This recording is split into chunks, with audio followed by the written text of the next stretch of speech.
Senator Jones. Thank you, Mr. Chairman. Thank you to the witness. I want to follow up my friend Senator Kennedy. I absolutely agree with that. Completely agree. We need to get this in front of this committee. We need to get it, and we need to hash it out. But with all due respect to the senator, I think we need to go farther than just this housing issue in this committee. We need to get things to the floor of the United States Senate. We need to talk about gun violence. We need to talk about health care. We need to talk about election security. There's a lot of things that this Congress of the United States and the Senate of the United States need to act as the independent body that the Constitution set up, and not just somebody that's there only if the President of the United States is going to sign a bill. So thank you, Senator, and I apologize if I took it a little further than what you anticipated, but I completely agree with you. Second thing, a quick comment, Secretary Mnuchin, and I will follow this up for the record. I believe that you earlier testified that, and I could be wrong, but I thought I heard you testify that the duty to serve the very low, and moderate income families in this country was maintained in this report.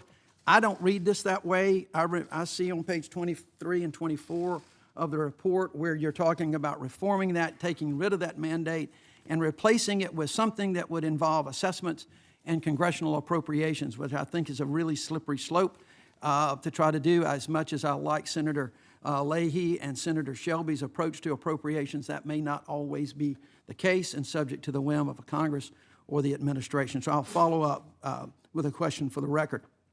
The one area I do want to talk to about with Dr. Carson, Mr. Secretary, while I appreciate the administration's efforts to move forward on housing reform, I do believe that overall these reforms are going to make it harder for working class families to achieve home ownership and potentially put the dream of home ownership out of reach. My view, open to discussions on that.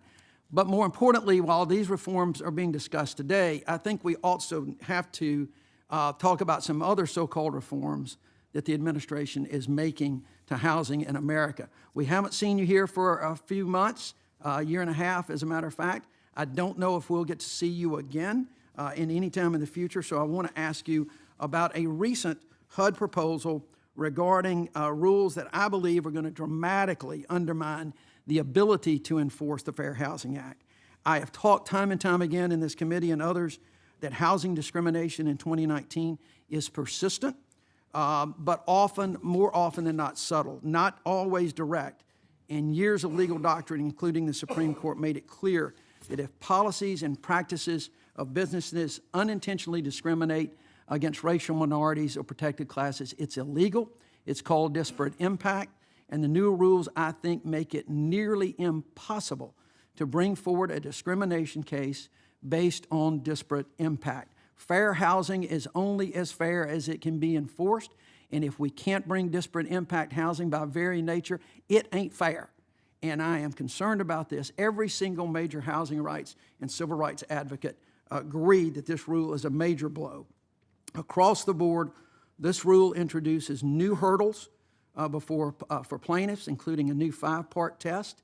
Mr. Secretary, I think we can all agree that housing discrimination still exists in this country. Black home ownership rates are down to just 40%.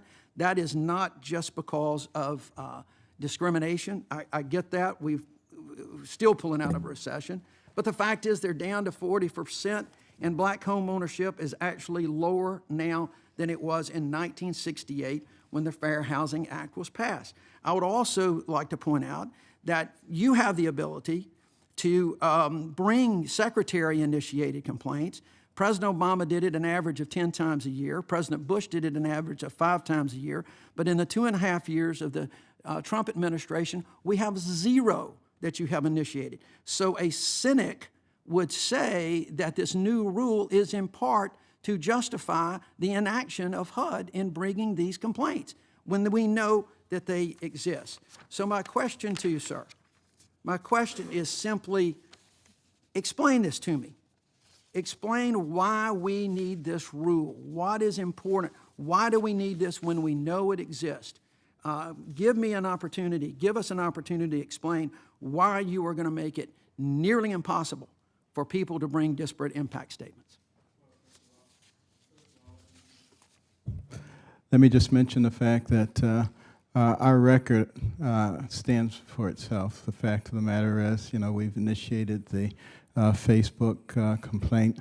We've gotten an agreement out of Los Angeles after almost 10 years of not taking care of disabled people's housing needs.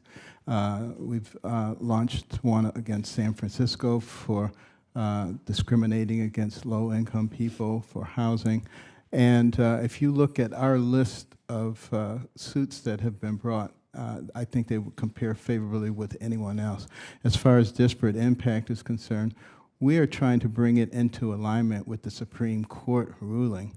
Oh, come on, Mr. Secretary. I'm a lawyer. That dog's just not going to hunt. It's just not. This is not in the Supreme Court barely rolled back this. What you're doing is making. I've been practicing law for 40 years.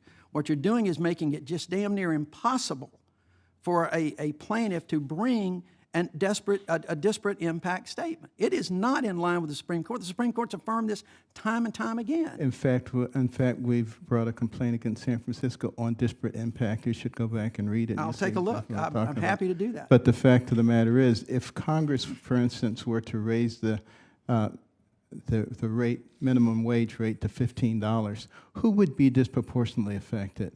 Low skill or unskilled workers, primarily minorities in that area. That becomes a disparate impact against Congress.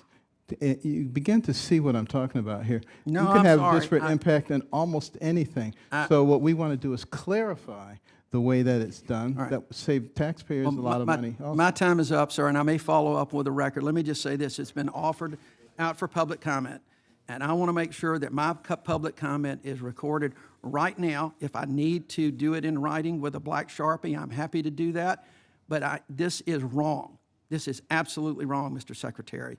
This discrimination still exists in this country. We need to be affirmatively doing something about it and not making it more difficult. I'd love to discuss it with you. Thank you. Anytime. My door's wide open. Senator Moran.